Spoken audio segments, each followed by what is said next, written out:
I was exactly 27 minutes into my first date with Jake, the ridiculously handsome barista from Grounds for Thought who'd been drawing little dinosaurs on my coffee cups for weeks, when my mother burst through the restaurant doors wearing a blonde wig, oversized sunglasses, and what appeared to be a fake catering uniform. "Special dessert delivery for table 12, she announced loudly, making a beeline for our table while balancing a towering chocolate cake that I immediately recognized as her signature man-repellent mocha surprise. This was the 7th first date she'd crashed in 3 months. But it was definitely the first time she'd disguised herself as waitstaff. That's when I knew my mother wasn't just overprotective. She was a tactical genius with an unhinged commitment to ensuring I remained single forever. My name is Olivia Chen, 29 years old, digital marketing specialist, proud cat mom to a judgmental Siamese named Chairman Meow, and involuntary participant in what I now realize has been an elaborate, decades-long scheme orchestrated by the woman who gave me life, Eleanor Chen, Ph.D., professor of organizational psychology at Westlake University, and apparently, covert operative specializing in romance. Sabotage. Allow me to back up a bit and explain how I discovered my mother's diabolical interference in my love life. It all started 3 weeks ago when I was staying late at my office, putting final touches on a social media campaign for an eco-friendly toothbrush. Glamorous, I know. My phone dinged with a notification from my banking app about a suspicious charge. I opened it, expecting to see the usual "was this you spending $200 at Target again?" alert. Instead, I found a charge for $89.99 to something called Elite Date Background. I'd never heard of it. But my credit card company helpfully included the email associated with the charge, achin62@westlake.edu, my mother's university email. Why was my mother using my credit card to pay for something with date and background in the name? I immediately called the company, prepared to dispute the fraudulent charge, only to discover my mother had established an account with them 3 years ago. 3 years ago. Yes, Ms. Chen, the customer service rep said cheerfully, your mother has been one of our most active clients. She typically runs about 15 to 20 background checks per month on various individuals. We actually had to create a special tier just for her volume of requests. I sat there, stunned into silence, as the rep continued, she's our only client who requests the extended family package where we look into not just the subject but also their parents, siblings, and any ex-partners available on social media. The pieces started falling into place like a particularly disturbing game of Tetris. Devin, the dentist who took me to a fancy restaurant and then never called again. Marcus, the architect who mysteriously cancelled our 3rd date after meeting my mother at a chance encounter at the grocery store. Ryan, the kindergarten teacher who asked if I was really as unstable as your mom says. Before blocking my number, I hung up and immediately went deep diving into my mother's digital footprint.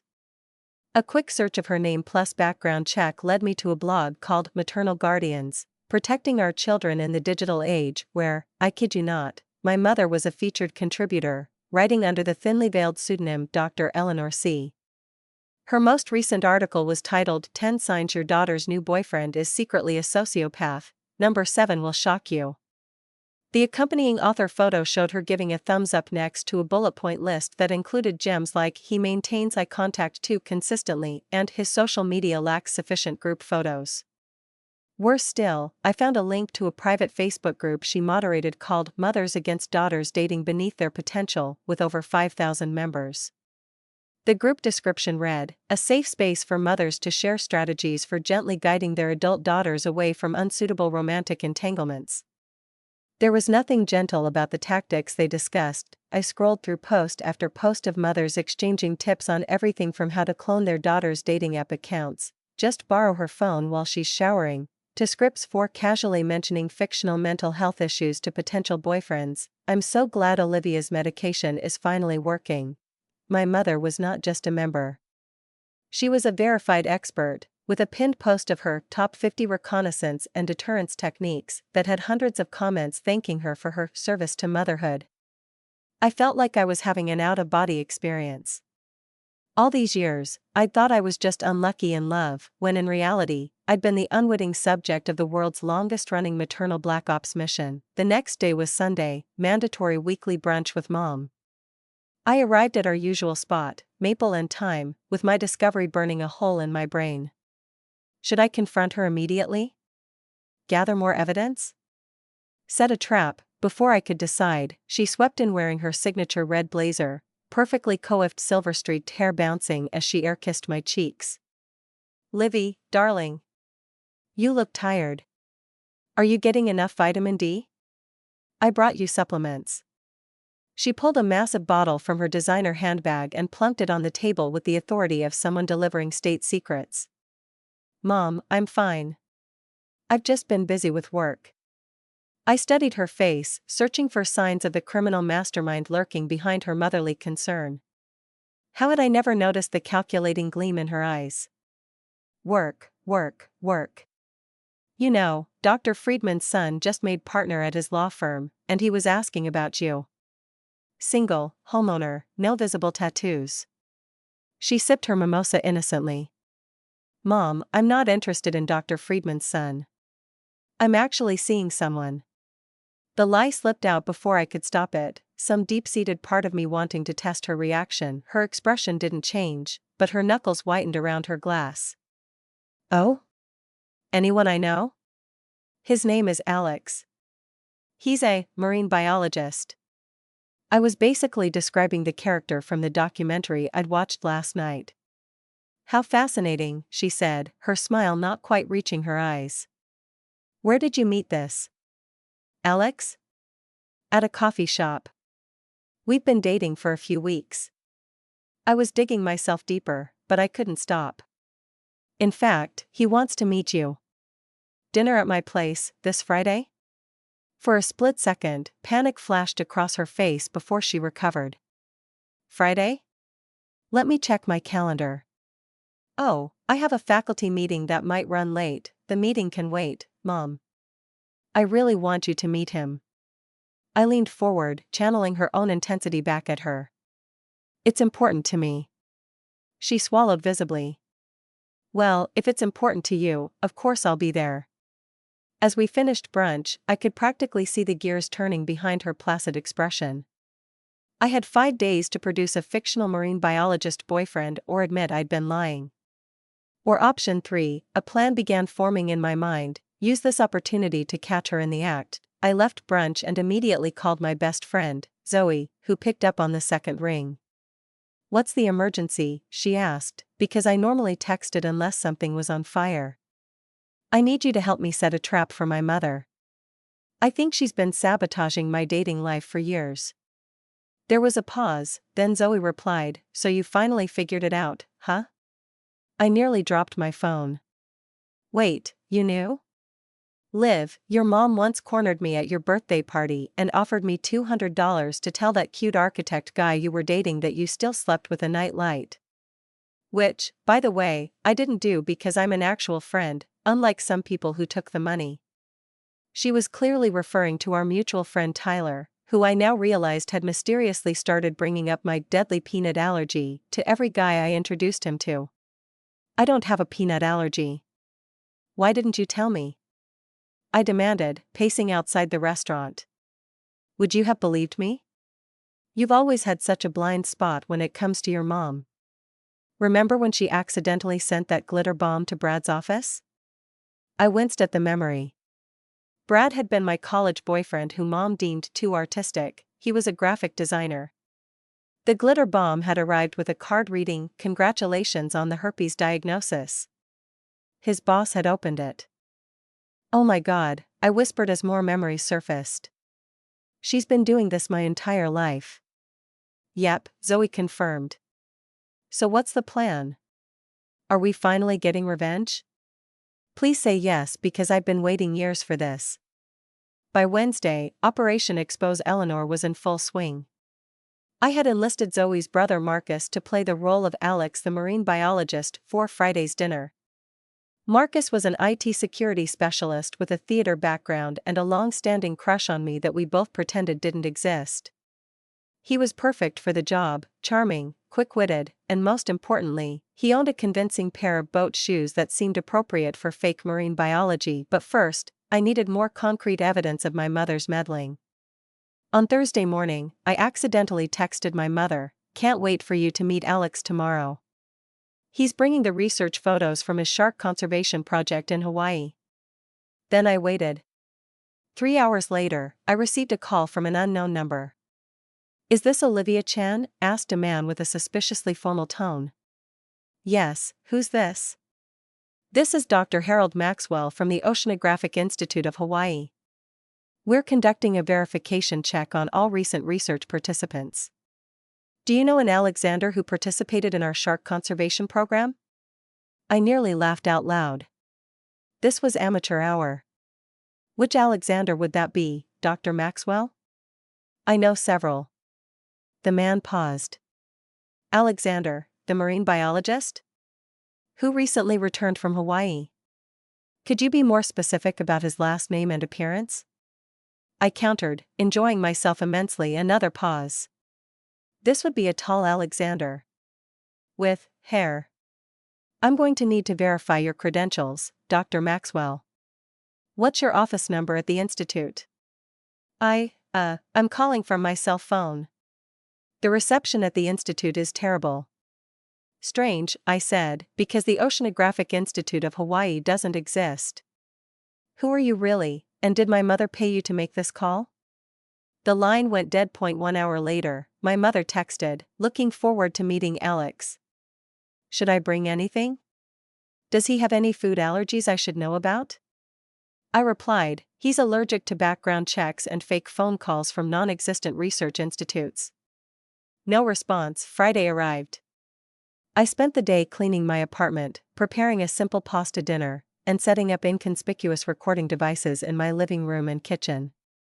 Zoe helped me position them strategically while providing a running commentary on which angles would best capture my mother's villain monologue when we finally confronted her. Your mom is basically a Disney villain, but with better shoes, Zoe observed as she taped a mini microphone under my coffee table. I bet she practices her evil laugh in the mirror. She practices her tenure committee presentations in the mirror, I corrected her. The evil laugh is probably just for special occasions, like when she successfully ruins one of my relationships. Marcus arrived at 6, looking surprisingly convincing in a blue button-down, khakis, and those boat shoes. He'd also brought props, a folder of shark photos he'd printed from National Geographic's website and a fake ID badge for the Oceanographic Institute of Hawaii. Too much? He asked, dangling the badge. It's perfect, I assured him, going over our plan one last time. Remember, let her lead the conversation.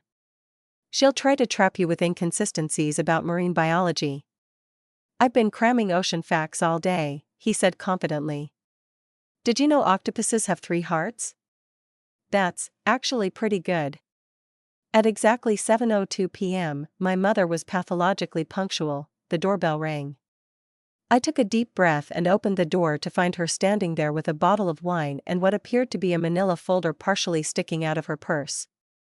Mom. Come in. Alex is already here. She kissed my cheek, her eyes immediately scanning the apartment over my shoulder. I brought a nice Cabernet. I remember you saying Alex enjoys red wine. I hadn't told her anything about Alex's wine preferences. I led her into the living room where Marcus stood to greet her, hand extended, smile perfectly calibrated to be friendly but not overeager. Dr. Chen. It's such a pleasure to meet you. Olivia talks about you constantly.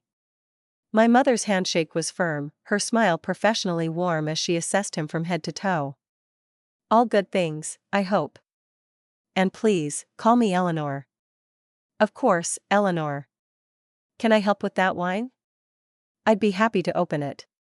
As Marcus took the bottle to the kitchen, my mother leaned close to me and whispered, he seems nice. A bit rehearsed, don't you think? My stomach tightened. She was already suspicious. Dinner began smoothly enough. Marcus was brilliant, weaving actual marine biology facts with carefully crafted personal details. He described his fictional research on shark migration patterns, mentioned a non-existent sister in Seattle, and talked about his passionate commitment to ocean conservation. My mother nodded and smiled, asking seemingly innocent questions that were clearly designed to catch him in a lie. Which university did you attend for your doctorate, Alex? Actually, I just have my master's, from UC San Diego. Interesting. My colleague Jennifer Wong teaches there. In the marine biology department, if I'm not mistaken. There's no Jennifer Wong in the department, Marcus replied smoothly. But there is a Jonathan Wong in comparative physiology. Perhaps that's who you're thinking of? I suppressed a smile. Marcus had done his homework. My mother's eyes narrowed slightly. Yes, Jonathan. My mistake. The interrogation continued through appetizers and into the main course. Mom asked about his published papers. He named 2 with legitimate-sounding titles, his previous relationships, 2 serious girlfriends, both ended amicably due to career relocations, and his 5-year plan, continue research while teaching part-time. Just when I thought we might actually pull this off, my mother excused herself to use the bathroom. The moment she was out of earshot, Marcus whispered, "Your mom is terrifying. She just tried to trap me with a question about cephalopod reproduction." Did you get it right? I think so. I talked about squid mating habits for like 2 minutes straight. Good. She's definitely suspicious, but I don't think she's figured out. I stopped abruptly as I realized my mother had been gone for nearly 5 minutes. The bathroom's just down the hall, I said slowly. It shouldn't take this long. Marcus and I exchanged alarmed looks before I jumped up and headed toward the bathroom. The door was open, the light off. She wasn't there. A noise from my bedroom sent me rushing down the hallway. I pushed open the door to find my mother rifling through my desk drawer, the manila folder from her purse now open beside her. "Mom. What are you doing?" She didn't even have the decency to look embarrassed. Instead, she held up a photo, a screenshot from Marcus's Instagram page, with handwritten notes in the margin. Marcus Wilson, brother of Zoe Wilson, best friend. IT security specialist. Amateur actor. Single.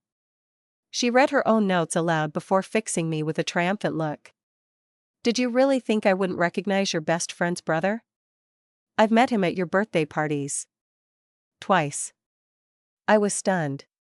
Not by her revelation, we knew it was a risk using Marcus, but by her complete lack of shame at being caught snooping through my things. "That doesn't explain why you're going through my desk," I managed to say. She waved dismissively. I needed to confirm my suspicions. "And frankly, Olivia, this little charade is beneath you. If you wanted to discuss your concerns about my involvement in your personal life, you could have simply asked." The casual way she acknowledged her involvement without a hint of remorse made something snap inside me. Years of frustration came pouring out. Asked? Asked? "Mom, you've been sabotaging my relationships for years. You hired background check companies. You created fake dating profiles to trap guys I was interested in. You told Ryan I had emotional stability issues. You've been playing some twisted game with my life, and you think I should have just asked you about it?" My mother had the audacity to look offended. "I've been protecting you. Do you have any idea how many unsuitable men I've saved you from? That wasn't your decision to make. I'm an adult. An adult who still doesn't check the privacy settings on her calendar app," my mother countered, holding up her phone to show my complete schedule for the past month. "Or change the password on her Instagram account from her cat's name and birthday." Marcus appeared in the doorway, looking uncertain about whether to intervene. My mother acknowledged him with a curt nod. "Marcus. I assume this elaborate setup means Olivia has discovered my protective measures." "You mean your psychotic interference?" I interjected. "I prefer to think of it as preemptive quality control," she replied, unruffled. And for the record, I liked Marcus better when he was just Zoe's brother and not pretending to know the mating habits of cephalopods. Marcus raised his eyebrows. "Actually, I wasn't pretending. Cephalopods are a hobby of mine." My mother looked momentarily impressed before returning to her defense. "Olivia, everything I've done has been out of love. Do you know how many women in my generation ended up with deadbeats and abusers because they didn't have enough information before committing to relationships? So Google your dates. Do background checks on your own boyfriends. Don't secretly investigate mine. I was practically shouting now. They never would have been good enough for you, she insisted. Take Devin the dentist. Did you know his practice had 3 malpractice suits in 5 years? No, because he disappeared after our second date when someone, you, told him I was still emotionally attached to my high school boyfriend who died. My high school boyfriend is alive and well and living in Ohio with his wife and kids. My mother shrugged. The point is, he believed it without even asking you. That proves he wasn't trustworthy. The circular logic was making my head spin. Mom, this has to stop. I'm almost 30 years old. I get to make my own decisions, and my own mistakes. But you don't have to, she countered. Not when I can help you avoid them altogether. Marcus cleared his throat. Dr. Chen, as someone who works in security, I have to point out that what you've been doing isn't just morally questionable, some of it might be illegal. Digital impersonation, unauthorized access to private accounts, my mother's expression hardened. I'm well aware of the legal boundaries, young man. I've been careful to stay within them. Not if you've been using my credit card for those background checks, I pointed out. That's fraud. For the first time, she looked genuinely taken aback. That was an accident. I meant to use my own card. For 3 years? She at least had the grace to look slightly embarrassed. The auto-renewal was an oversight. I took a deep breath, trying to center myself. Mom, I need you to understand something. Every time you've interfered in my relationships, you weren't just driving away men you didn't approve of, you were telling me that you don't trust my judgment. That you don't believe I'm capable of taking care of myself. That's not true, she protested. I trust you completely in other areas. Your career, my career that you helped me get by calling your former student who works at the agency? The apartment you found for me because it was in a safe neighborhood? The financial advisor you vetted? Mom, you've manipulated every aspect of my adult life.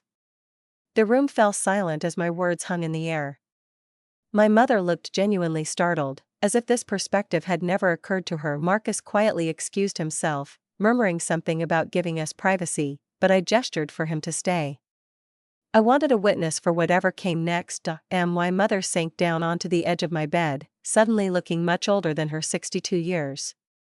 I never thought of it as manipulation, she said softly. I thought I was helping. Being involved. Isn't that what good mothers do? Good mothers respect boundaries, I said, my anger giving way to exhaustion.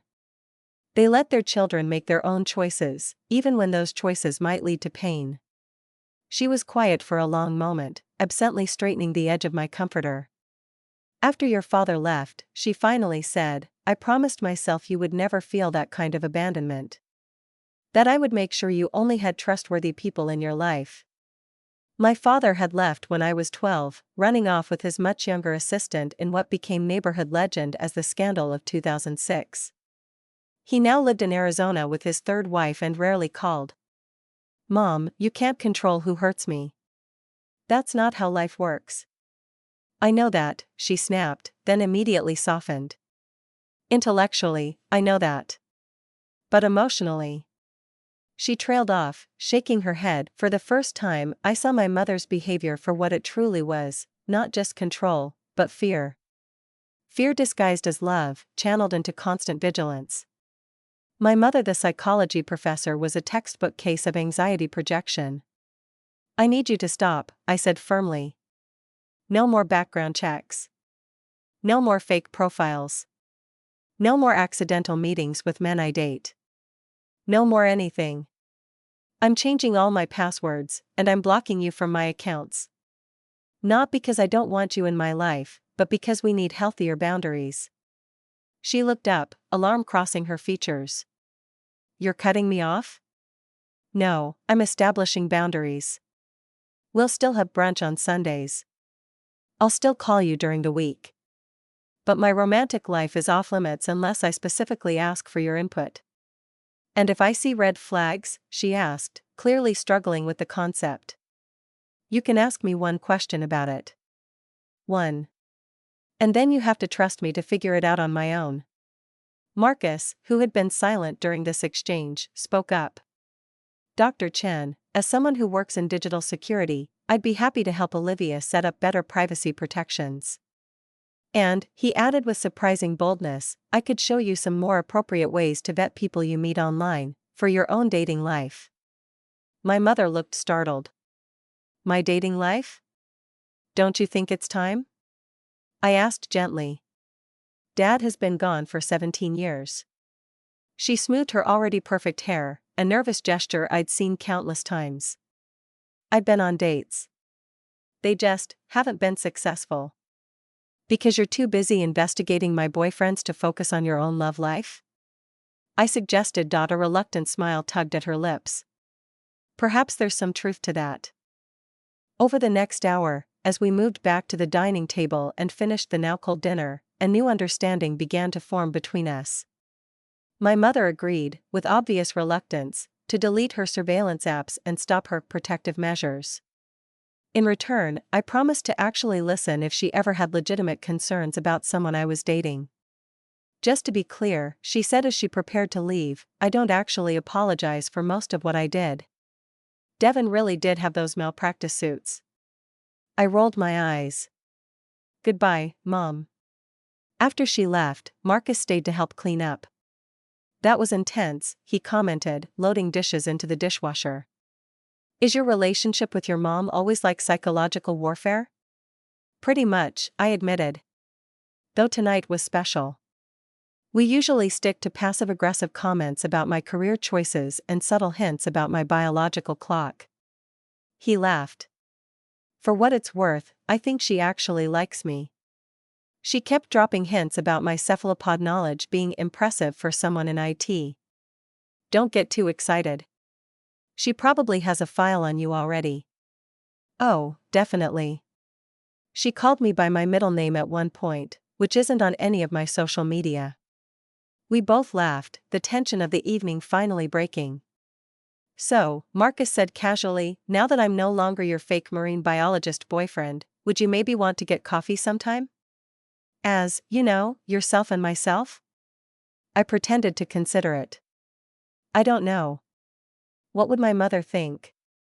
She'd probably approve, given that she's been hinting you should date me for the past 3 years. I nearly dropped the glass I was drying. What? Marcus nodded. Yeah, she cornered me at your birthday last year and gave me a whole speech about how you need someone stable and local with appropriate career prospects. Then she showed me your work schedule and suggested times when you'd be free for accidental meetings. Are you serious? She was trying to set us up while simultaneously sabotaging all my other relationships? Apparently I passed whatever weird maternal algorithm she uses. He shrugged, looking slightly embarrassed. I never acted on it because it seemed creepy, but I figured you should know. I leaned against the counter, processing this new information. So my mother approves of you. Terrifying, right? He joked. Actually, it kind of makes me question your character. What's wrong with you that she approves? He clutched his heart in mock offense. Maybe I'm just that good at pretending to be normal. Or maybe, he added more seriously, she recognizes that I've had a crush on you since we were 19, and I would never do anything to hurt you. I stared at him, seeing him clearly for perhaps the first time. Marcus Wilson. My best friend's brother. The guy who always helped me move furniture and remembered how I took my coffee and apparently had fascinating knowledge about squid reproduction. Coffee would be nice, I finally said. But I'm warning you now, if you ever team up with my mother against me, I know where you live. Deal. His smile was warm enough to make me momentarily forget the surreal intervention that had preceded this moment. 3 months later, things have changed dramatically. I'm dating Marcus, for real this time, and it's going surprisingly well. My mother has mostly kept her promise to stop interfering, though she did accidentally run into us during our third date at a restaurant across town from her house. More surprisingly, my mother is dating too, a divorced history professor she met at a faculty mixer. She even asked me for advice about her dating app profile, which nearly gave me a heart attack until I realized she was genuinely trying to respect our new boundaries by asking for my input rather than just creating a profile for herself. Last week, we had a double date, Mom and Professor History with Marcus and me. It was only moderately awkward, and nobody performed background checks beforehand, that I know of. I've also taken a more active role in protecting my digital privacy.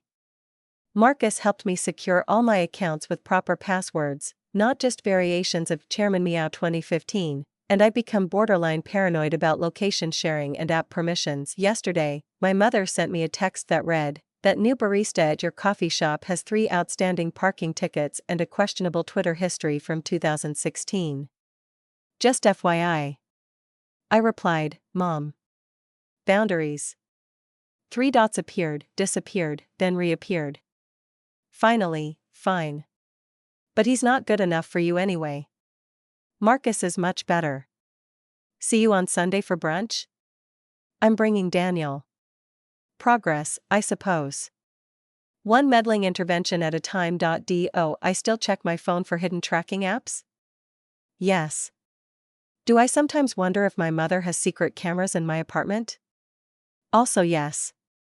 But for the first time in my adult life, I'm making my own choices with full awareness of my mother's tendencies, and setting firm boundaries when necessary, and if occasionally I let her run a quick background check on a sketchy new neighbor or suspicious client. Well, nobody's perfect. Especially not the daughter of Eleanor Chen, Ph.D., professor of organizational psychology and retired operative of maternal espionage. If you liked the story, subscribe to our channel and share your impressions in the comments. It's important for us to know which stories will be interesting to you. We try to post new stories every day.